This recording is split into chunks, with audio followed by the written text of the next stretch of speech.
Her life began in the wreckage of her parents' ambition. Her mother, Sophie, was publicly humiliated by the press and then, just months later, nearly died on an operating table while giving birth to her. With the Queen's agreement, it was decided from the start that she would not use the HRH style, so she could be raised more quietly. This is Lady Louise Windsor, the King's niece, a woman with the legal right to be a princess, who was last seen earning minimum wage at a garden center. She is not a royal rebel, she is a royal experiment. But this 2-decade experiment in forced normalcy has created a new, devastating, and unforeseen tragedy. In shielding her from the spectacle, her parents succeeded too well. They have raised a generation so grounded, so sane, and so painfully aware of the true cost of royal life that she may be one of the first Windsor-born royals to look at the palaces and quietly decide it may not be worth the price. This is the story of the invisible princess and the existential crisis she represents for a monarchy that is already falling apart. The profound, almost obsessive silence surrounding Lady Louise Windsor doesn't begin with her birth. We must begin with the public and private deaths of her parents' ambitions. Her invisibility was not an accident. It was a policy bought and paid for with the currency of profound public humiliation. We must go back to the 1990s, a time when the House of Windsor was not a revered institution but a house on fire.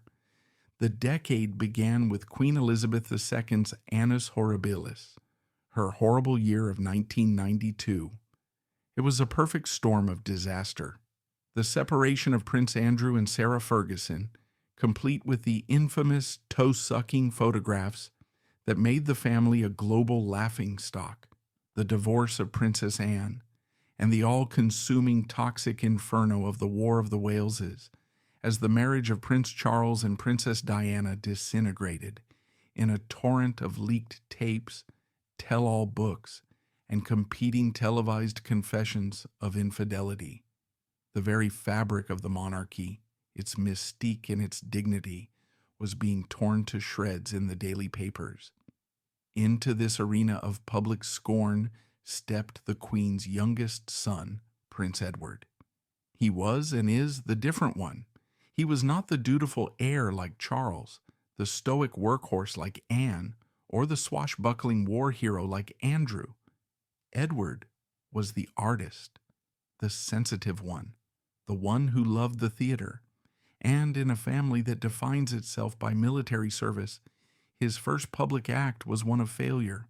He had joined the prestigious Royal Marines, a brutal test of endurance. It was his chance to prove his mettle, to stand alongside his brothers.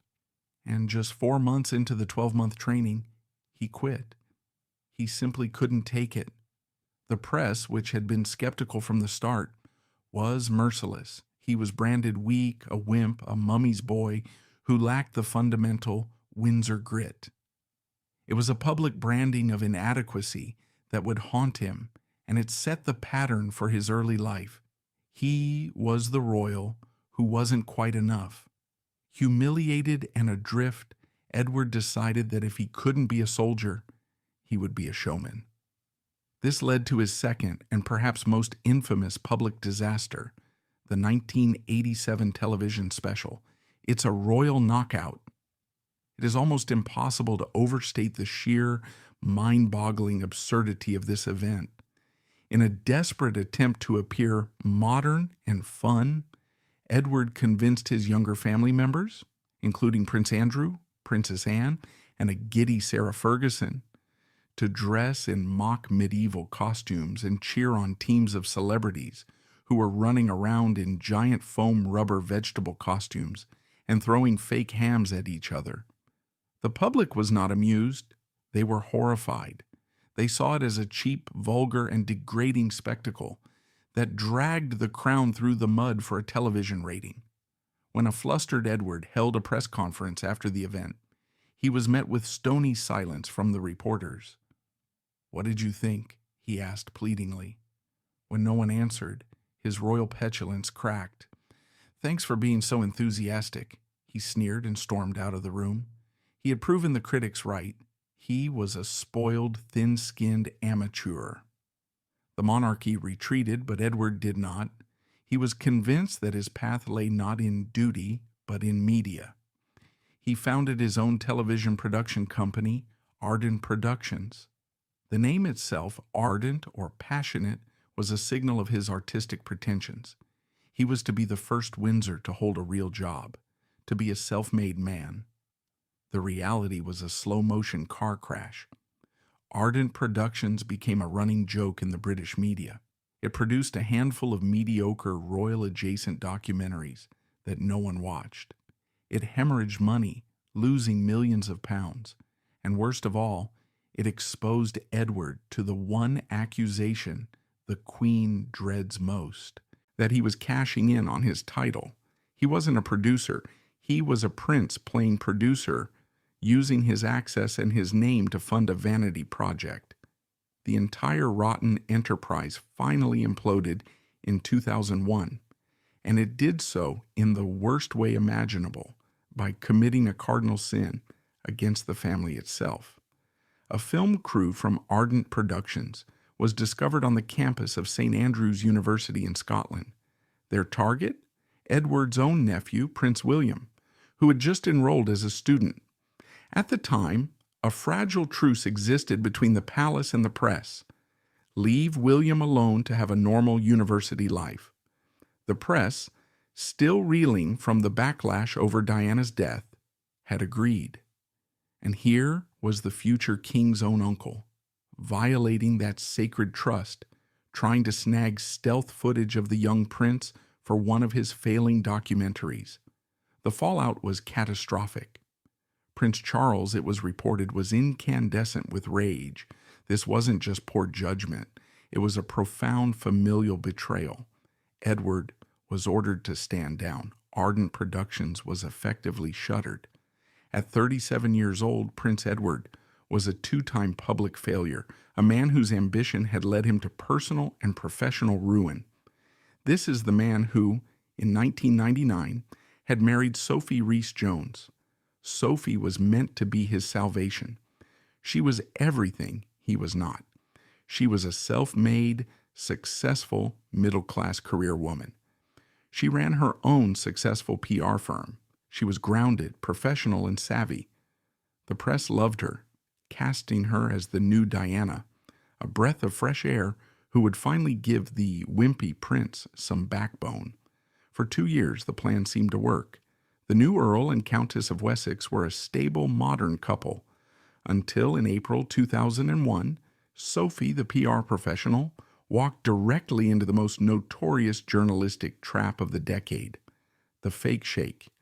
Mazhar Mahmood was an undercover reporter for the News of the World, famous for posing as a wealthy Arab sheikh to elicit compromising information from celebrities and politicians. He targeted Sophie, believing her new royal status and her private business were a toxic and therefore newsworthy combination. He was right. In secretly recorded tapes, Sophie, believing she was schmoozing a potential client, let her professional guard down. And she talked. She talked a lot. She made deeply embarrassing and politically damaging comments. She called the Queen, her mother-in-law, the old dear. She mocked the then Prime Minister Tony Blair and his wife Cherie. She offered opinions on the unpopularity of Charles and Camilla. But the fatal blow was this. She was caught on tape appearing to use her royal status as a business tool. She hinted to the sheikh that her connections could benefit his business. She was, in short, caught red-handed doing exactly what Edward was accused of, cashing in on the crown. When the story broke, it was an absolute nuclear explosion. It was the fake sheikh's biggest scalp. Sophie was publicly humiliated. The last shred of her and Edward's professional credibility was incinerated. They had once again brought shame upon the monarchy. The reckoning was swift. Edward and Sophie were summoned to Sandringham for a crisis meeting with the Queen and Prince Philip. We will never know the exact words spoken, but the outcome was clear, cold, and non-negotiable. A deal was struck. Their careers were over. Sophie would have to sever all ties with her PR firm. Edward's Ardent Productions would be liquidated. Their experiment in being modern working royals was finished. In exchange, they would be brought all in. They would become full-time working royals supported by the sovereign grant, but they would not be stars. Their role would be the opposite. They would be banished to the margins of royal life. Their job from that day forward was to be dutiful, to be quiet, to be reliable, and above all, to be boring. They were to cut ribbons, visit hospices, and never ever make a headline again. They were to trade their ambition for obscurity. This was the wreckage from which Lady Louise's life would emerge. And as if this public immolation were not enough, the universe delivered one final, private, and devastating blow. In December 2001, in the immediate agonizing aftermath of this scandal, Sophie was rushed to the hospital. She was in excruciating pain. She was pregnant, but it was an ectopic pregnancy. The fallopian tube had ruptured. She was bleeding internally massively. She was airlifted to King Edward VII's Hospital for emergency surgery. She lost the baby, and she nearly lost her own life. Now, imagine that couple. At the dawn of 2002, their careers are in ashes. Their public reputations are destroyed. They are the family joke, the cautionary tale, and they have just survived a profound personal trauma that almost killed one of them. This is the crucible that forged their parenting. The press was not just an annoyance. It was the enemy that had taken their careers. The public eye was not a privilege. It was a punishment that had cost them their dignity. And royal life was not a fairy tale. It was a high-stakes trap where one false move could lead to utter ruin. Their next child, if they were ever fortunate enough to have one, would not be a participant in this dangerous game. That child would be protected. That child would be shielded. That child would be made by deliberate and desperate design invisible. And so, this disgraced and traumatized couple waited, hoping for a new beginning. They had traded their ambition for obscurity, and now they were determined their daughter wouldn't have to make the same trade. But fate, and Windsor fate in particular, is rarely simple. The arrival of the very child they had sworn to protect would not be a peaceful event. Instead, it would be a violent confrontation with death, an event so harrowing it would forever sear their resolve and become the brutal, defining opening chapter in the life of the girl they were so desperate to make invisible. Inevitably, the deal was struck. Prince Edward and Sophie, the Earl and Countess of Wessex, began their new lives. They retreated from the spotlight's glare, exchanging the allure of television, studios, and PR boardrooms for the predictable, unglamorous rhythm of royal duty. They became the safe pair of hands. They opened libraries. They visited regional hospitals. They cut ribbons. And above all, they stayed quiet. They had survived. But survival comes at a cost. Theirs was a life of privilege, yes, but also a quiet penance. They were the cautionary tale, the living embodiment of what happens when a royal steps too far out of line. And in the quiet of their home, Bagshot Park, they nursed the private, devastating wound of their lost pregnancy. The ectopic pregnancy of 2001 hadn't just been a medical emergency. It was a profound trauma. For a couple who had already lost their careers and their public standing, the loss of their first child was a cruelty that solidified their retreat. So when the news came in 2003 that Sophie was pregnant again, it was not met with the triumphant public fanfare of a new royal heir. It was a guarded, precious, and deeply anxious secret. Every day, every week that passed was a quiet victory. They were desperate for this child, this new beginning. They were desperate for their fractured lives to finally heal. But the Windsor story is rarely kind, and the trauma that had defined their marriage was about to return with a vengeance. It was November 8th, 2003. Sophie, then 38 years old and 8 months pregnant, was at home at Bagshot Park. The pregnancy had been tense, but so far successful. And then, catastrophe. Suddenly and without warning, the Countess collapsed. She was in agonizing pain and bleeding profusely. It was a full-scale medical emergency. The diagnosis was the stuff of nightmares for any expectant mother: a severe placental abruption. The placenta, the baby's lifeline, had torn away from the uterine wall. Both mother and child were now quite literally starving of oxygen and bleeding out. It was a race against the clock, a race for 2 lives. An ambulance was scrambled. She was rushed not to a private luxury hospital in London, but to the nearest NHS facility that could handle such a high-risk trauma: Frimley Park Hospital in Surrey. And here is the detail that sharpens the terror of the moment. Prince Edward was not there. He was on the other side of the world. He was on an official royal visit to Mauritius. He was thousands of miles away, completely unreachable, as his wife and unborn child were fighting for their lives. There was no private jet to scramble, no way to get him home in time. Sophie was, in those critical first moments, completely alone. She was rushed into an emergency C-section.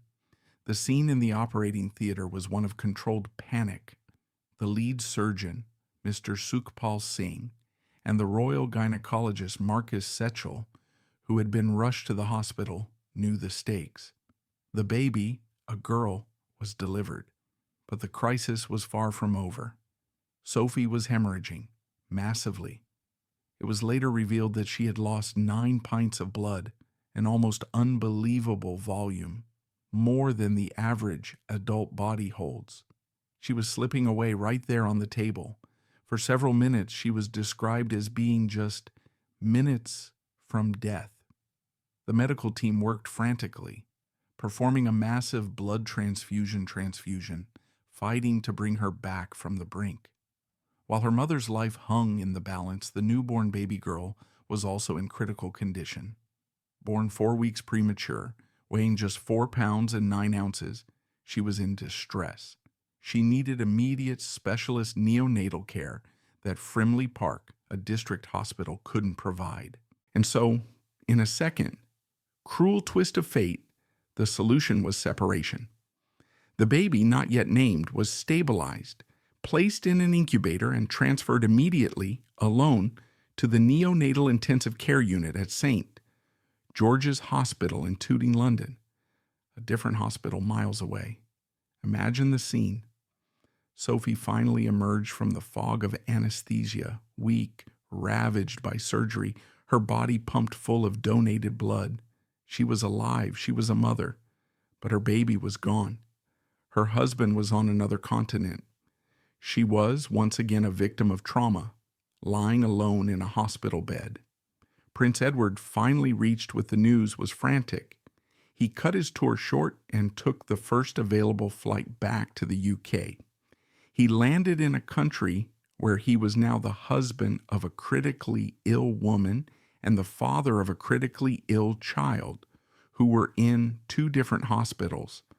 His first days of fatherhood were a blur of motorway miles, a grim shuttle run between Frimley Park to sit by the bedside of his exhausted, traumatized wife, and the NICU at St. George's in London to stand over a small plastic box, staring at his tiny, fragile daughter, connected to a web of wires and tubes. The sheer gravity of what had happened was underscored by an act that broke all royal precedent. Queen Elizabeth II, the monarch, a woman who famously hates hospitals and rarely makes private visits, did just that. She drove to Frimley Park Hospital.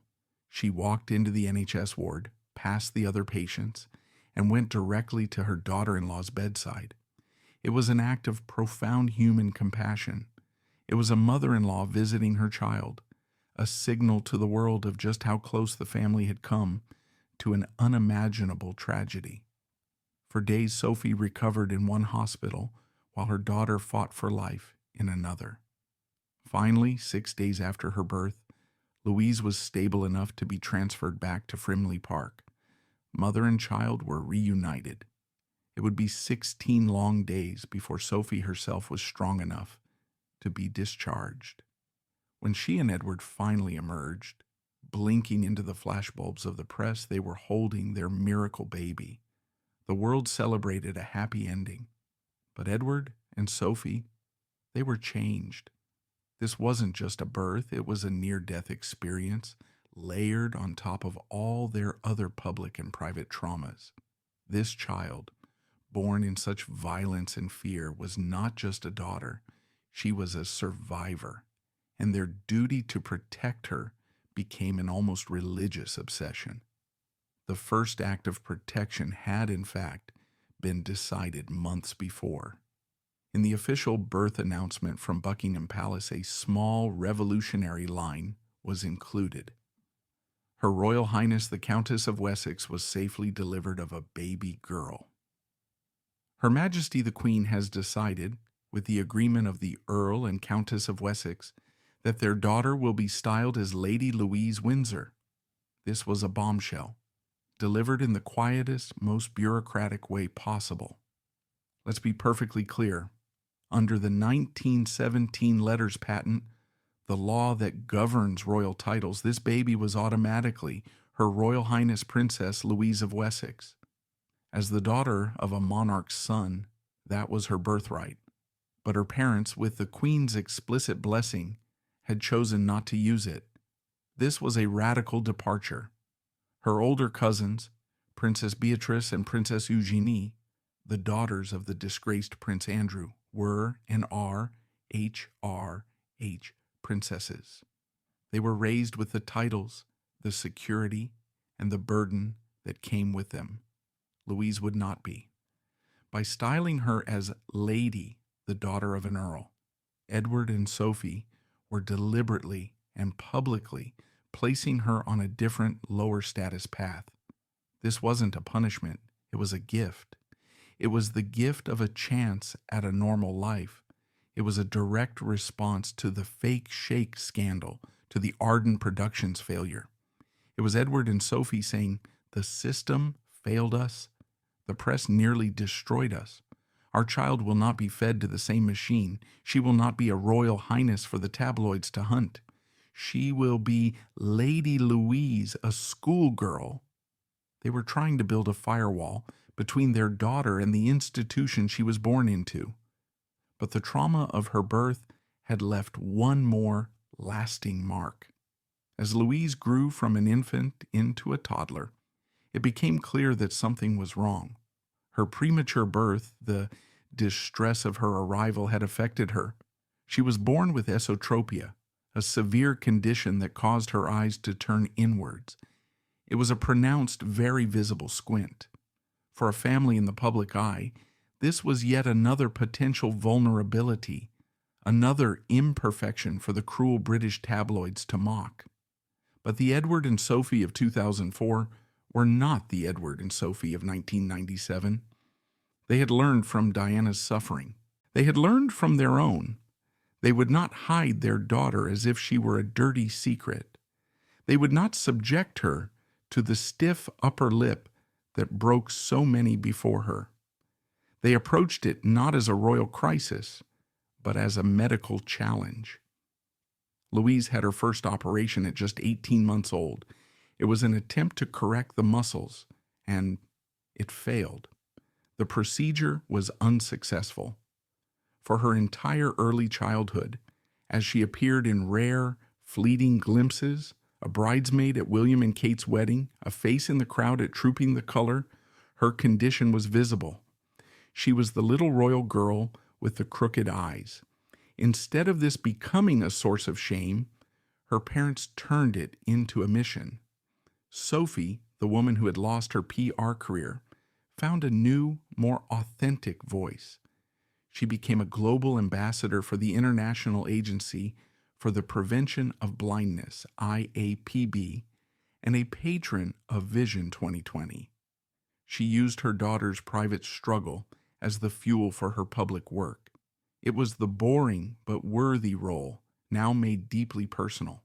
She was no longer selling access to a sheikh. She was fighting for children's eyesight. Louise, meanwhile, grew up in the fortress of privacy her parents had built. She was enrolled in local schools, not the elite royal boarding houses. She joined the Brownies. She was kept so far from the press that the public barely knew she existed. She was the invisible princess, not by accident, but by meticulous, deliberate design. Her childhood was defined by these three pillars: a birth so traumatic it nearly killed her and her mother, a title deliberately withheld to protect her from the family firm, and a visible physical challenge that she had to patiently endure. She was being raised as the anti-royal, the normal one. But the normal life she was being prepared for was a fiction.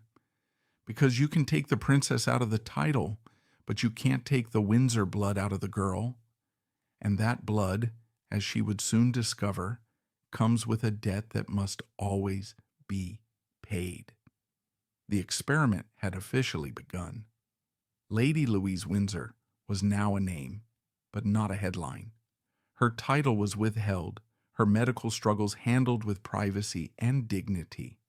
But shielding a child from the press was one thing. Shielding her from the gravitational pull of her own family was another.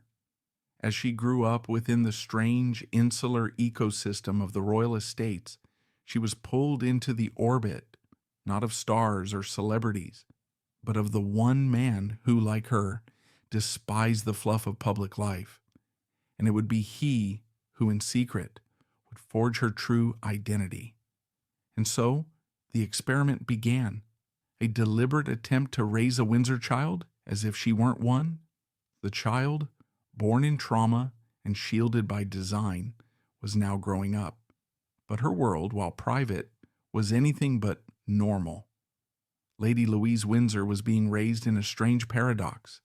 Her parents, Edward and Sophie, had successfully faded into the background, becoming the dependable bore-standard wing of the family, relentlessly carrying out hundreds of unglamorous duties a year. They had made themselves small, inoffensive. They were fulfilling their side of the bargain, and in doing so, they gave their daughter a gift that no other Windsor of her generation truly received: proximity. While Prince William and Prince Harry were icons on a global stage, their lives mapped out by destiny. And while Peter Phillips and Zara Tindall were, for all intents and purposes, commoners, Louise and her younger brother James were something else. They were royal adjacent. They lived at Bagshot Park, a sprawling 120-room royal residence, but it was crucially just a few miles down the road from Windsor Castle. And at Windsor Castle, in their advancing years, lived her grandparents. While her parents were dutifully touring the British Isles, Louise was, in a very real, quiet way, growing up in the shadow of the Queen and, more importantly, of Prince Philip. And it was here, in the quiet mews and vast empty parks of the Windsor estate, that the invisible princess would forge the single most defining relationship of her life. Not with a publicist, not with a social set, but with her formidable, terrifying, and deeply pragmatic grandfather. Prince Philip, the Duke of Edinburgh, was a man of action, a man of engineering, a man of profound impatience for the fluff of royal ceremony. When his aging body forced him to give up polo, he didn't take up watercolors. He discovered and then proceeded to master the arcane, highly technical, and deeply unglamorous sport of international carriage driving. It is not a sport of beauty. It is a sport of physics, mathematics, and a profound, almost telepathic bond with a team of horses. It involves navigating complex obstacle courses, water, tight turns, steep hills, at high speed, all while controlling a carriage that is, by its very nature, unstable. It is difficult, dangerous, and requires a mind of obsessive, meticulous detail. In short, it was the perfect sport for Prince Philip. And as it turned out, it was the perfect sport for his quietest granddaughter. While other girls her age were discovering social media, Louise was discovering horsepower. A deep, unexpected bond formed between the aging patriarch and the shy, observant girl. He, a man in his 90s, had found his final and perhaps most unlikely protege. He became her teacher. This was not a casual, grandfatherly indulgence. It was a serious apprenticeship. Sources and friends recall how he would stand in the grounds for hours, watch in hand, shouting instructions at her, teaching her the angles, the tensions, the precise feel of the reins. He was, by all accounts, a terrifyingly demanding instructor, and she, in her quiet, diligent way, soaked it all in. She had his temperament, no nonsense, practical, and more interested in the work than the appearance. She had found her calling, and in doing so, she had found him.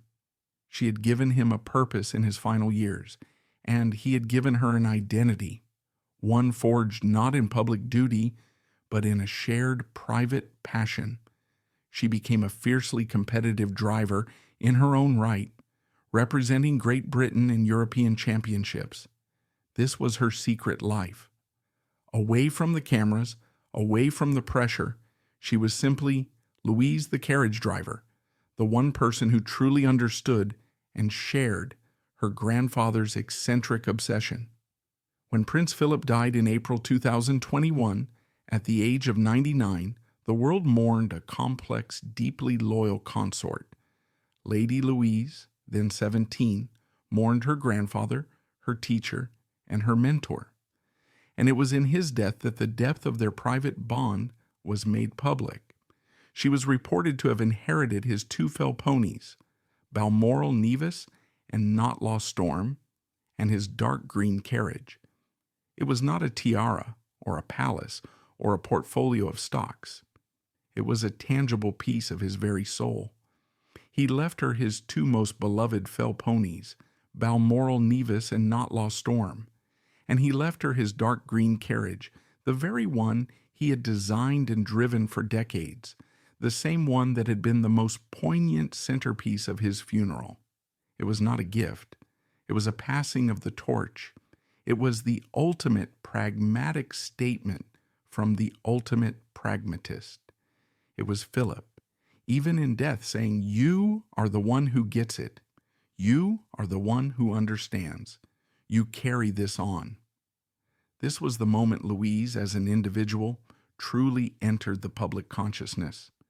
A year later, at his memorial service in March 2022, she made a quiet, sartorial statement that spoke volumes. While other royals wore jewels and military medals, Louise wore a simple dark dress, and pinned to it a small silver brooch. It was not a royal crest, it was a carriage driver's whip. It was a signal to the world of who she was and to whom she had belonged. She was Philip's granddaughter. But this, as it turned out, was only one half of her identity. This was the royal-adjacent, aristocratic, privileged side.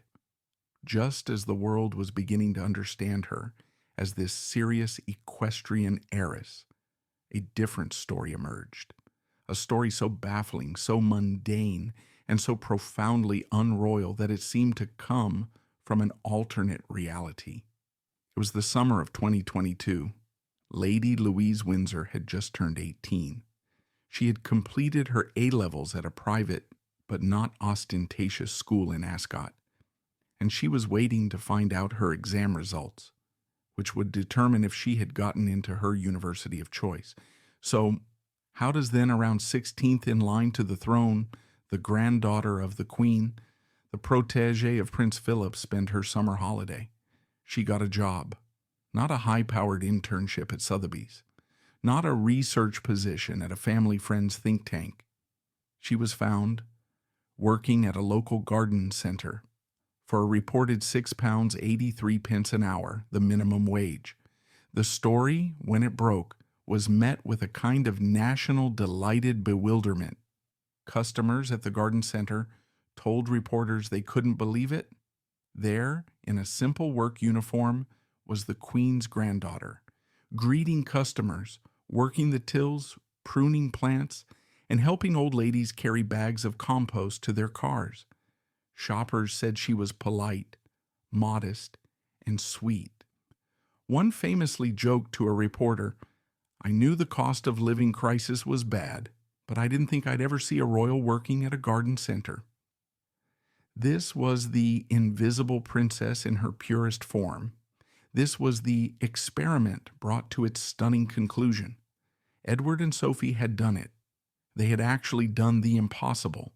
They had navigated the traumas of their past, the near death of their daughter's birth, the challenge of her medical condition, and the suffocating privilege of their world, and they had produced a normal person, a young woman who, despite living in a 120-room mansion, understood the value of an honest day's work for minimum wage. She was Philip's heir, with his no-nonsense work ethic, and she was her parents' child, with their hard-won desire for a life outside the circus. She was the perfect synthesis, a grounded, hard-working, unspoiled, dignified young woman. And as the summer of 2022 came to a close, she received her A-level results. They were excellent. She had earned a place at St. Andrews University in Scotland, the very same university where her cousin, Prince William, had met his future queen. Louise packed her bags for Scotland, ready to study English, ready to be a normal student. She was Philip's driver. She was a garden center employee. She was, for the first time, the master of her own quiet destiny. Except she wasn't, because there was one piece of unfinished business, a ticking time bomb set by her parents decades ago, which had finally gone off the moment she turned 18.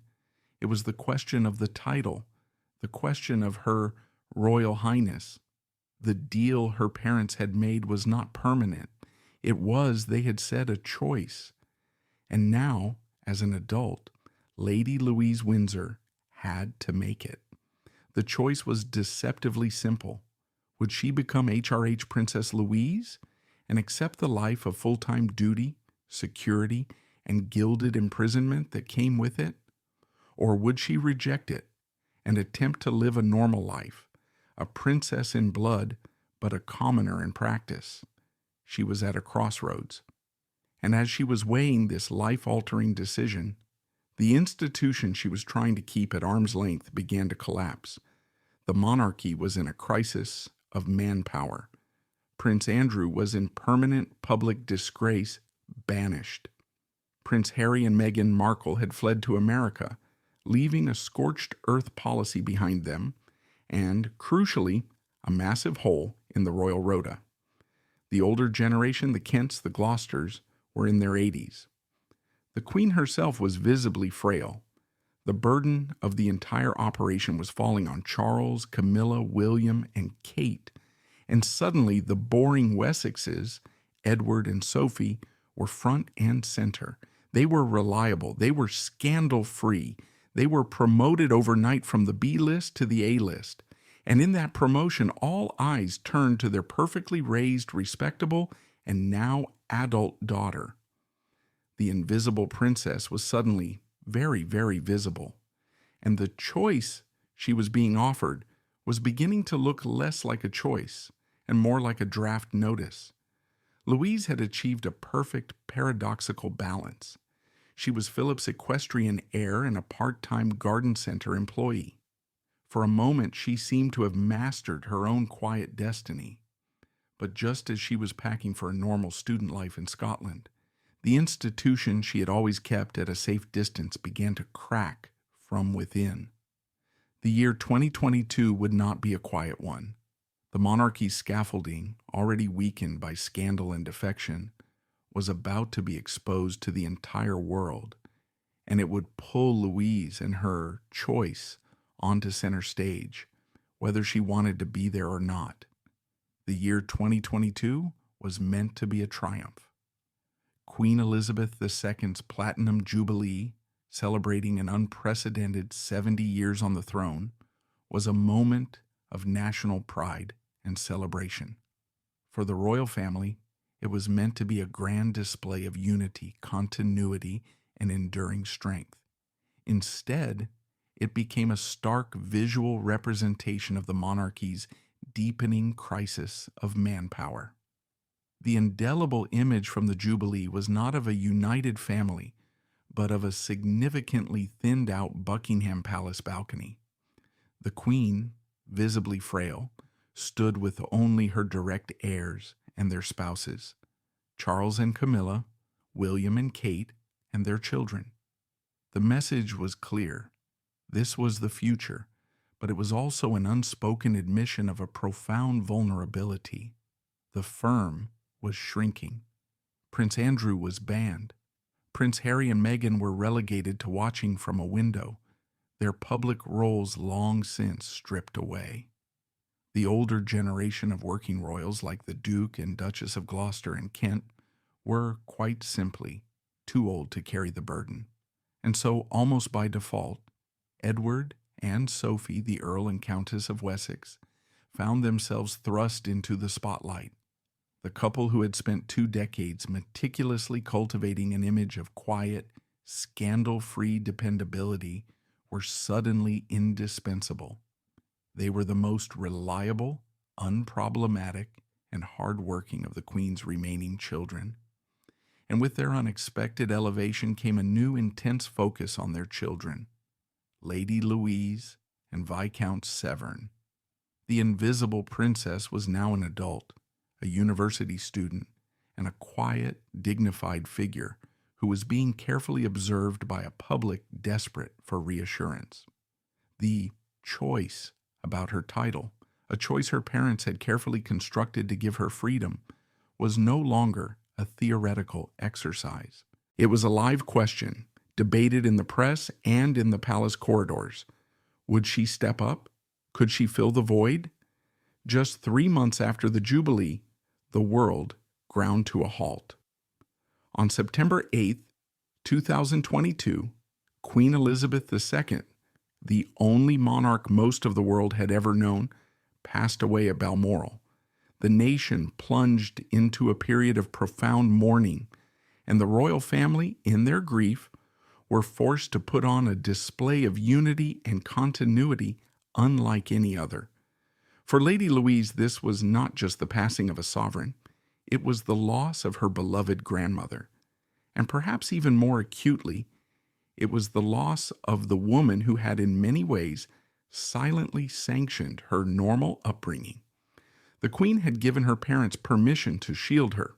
With her gone, the shield felt thinner, the protection less certain. During the 11 days of national mourning, Louise was ever present, yet still understated. She joined the historic procession behind her grandmother's coffin. Walking alongside her cousins, Prince William and Prince Harry, she participated in the Vigil of the Grandchildren at Westminster Hall, standing in silent, solemn tribute alongside her brother James. Images from these events show a young woman dignified and composed, her grief evident, but held with a quiet strength. There were no outbursts, no dramatic gestures, just a profound, almost stoic presence. She was the picture of understated royal grace. Her quiet steadfastness, her genuine grief, and her utter lack of public drama earned her a sudden, unexpected wave of public affection. The British people, exhausted by years of royal infighting and scandal, looked at Louise and saw something refreshingly uncomplicated. She was a breath of fresh air, a glimpse of what a modern, unshowy royal could be. The irony was not lost on royal observers. The daughter, who had been deliberately kept out of the spotlight, was suddenly, in the deepest shadow of national grief, shining brightest. And the question of her future, of her title, grew louder. Now that the queen was gone, who would make the decision? And what would that decision be? The coronation of King Charles III in May 2023 was a pivotal moment for the new reign. It was a chance for Charles to reshape the monarchy, to signal his vision for a leaner, more efficient firm. Edward and Sophie, now the Duke and Duchess of Edinburgh, were given pride of place, a clear indication of their new, elevated status within the working family. They were no longer the background players, they were central. And Lady Louise? She attended the coronation, but importantly not as a participant in the main procession. She watched from the pews alongside her brother James. This was a deliberate choice, reflecting her continued status as a non-working royal. It was a delicate balancing act, honoring her lineage, but not committing her to a life she had not yet chosen. This moment, just a few months after her grandmother's funeral, solidified the public's understanding of Louise. She was not a princess. She was Lady Louise, and she was, by all accounts, going to university to get a degree in English. The decision, it seemed, had been made. She was choosing the path of relative normalcy rather than full-time royal duty. With the dawn of King Charles III's reign, the battle line seemed to be drawn. Louise's quiet presence at the coronation, observing from the pews, was a public confirmation. The decision, it appeared, was set. But this choice was not a simple preference, like picking a university. To understand why a young woman born to such privilege would politely refuse a royal crown, we must look beyond her as an individual.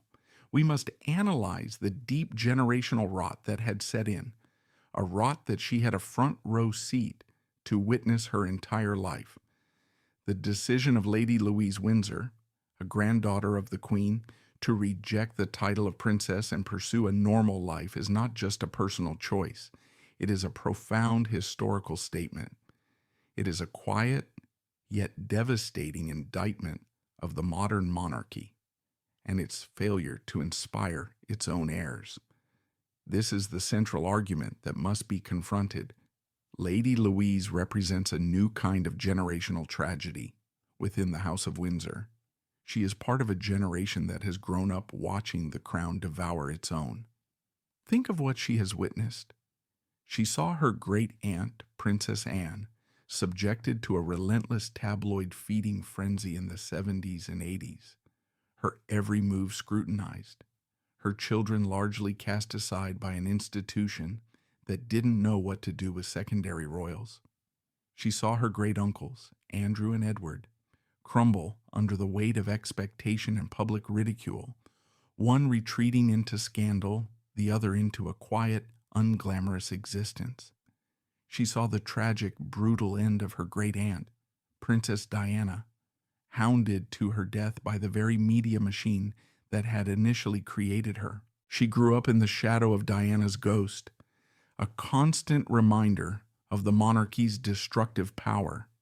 She saw her cousin, Prince Harry, driven to a breaking point by the same media, ultimately choosing to sever ties with his family and his country, sacrificing his birthright for a desperate search for privacy. And most acutely, she lived through the public humiliation and near-death experience of her own parents, Edward and Sophie. She understood in a visceral, personal way the price they paid for their brushes with public life, their forced retreat into obscurity, their quiet penance. This was her inheritance. For Louise, the title of princess was not a golden key to a fairy tale. It was a gilded cage. It came with the promise of endless scrutiny, the loss of privacy, the constant fear of public judgment, and the expectation of a life of relentless, often dull duty, all for an institution that, by the early 2020s, the monarchy was already looking to. Many more fragile and less compelling. The argument is clear. This generation, the generation of Louise and even of William and Harry, has seen the downsides of royal life far more intimately than the upsides. They have witnessed the mental health struggles, the marital breakdowns, the public shaming, and the constant pressure to perform. For them, the prize of being a full-time royal no longer shines as brightly. It is tarnished by the weight of history, the bitterness of family feuds, and the relentless, unforgiving glare of a 24/7 media cycle. They have seen what it truly costs to wear the crown, or even to stand too close to it. And in that calculation, the value proposition has shifted. A degree from St. Andrews, a summer job at a garden center, the freedom to pursue a passion like carriage driving without the suffocating weight of expectation, these things have become more attractive, more meaningful than the perceived glory of a royal title. This is not a story of a rebellious royal. It is a story of a rational one. A young woman who, having weighed the evidence of her own life and the lives of those around her, decided that normal was not a lesser path, but a better one. This silent refusal, this rational choice for a normal life, was the quiet climax of her coming of age. But while this decision may have been what was best for Lady Louise as a person, it creates a severe structural crisis for King Charles III as an institution. Her personal peace is the monarchy's new pressing dilemma. What then is the lasting significance of this quiet life? And what does her choice tell us about the very survival of the crown she has so politely stepped over? Lady Louise Windsor's story, while unfolding quietly, carries profound historical implications for the future of the British monarchy. She is not just an individual, she is a bellwether. Her existence highlights the fundamental dilemma facing King Charles III: how to modernize and streamline the monarchy without accidentally dismantling it. Charles's vision of a slimmed-down monarchy is predicated on the idea of fewer working royals, reducing the burden on the taxpayer, and focusing public attention on the direct line of succession. But this strategy, while fiscally prudent, creates a dangerous vacuum. Who will carry out the thousands of engagements, the charity patronages, the vital but unglamorous work that the monarchy does behind the scenes? If the secondary royals, like Lady Louise, choose to opt out, who is left? The current answer is simple.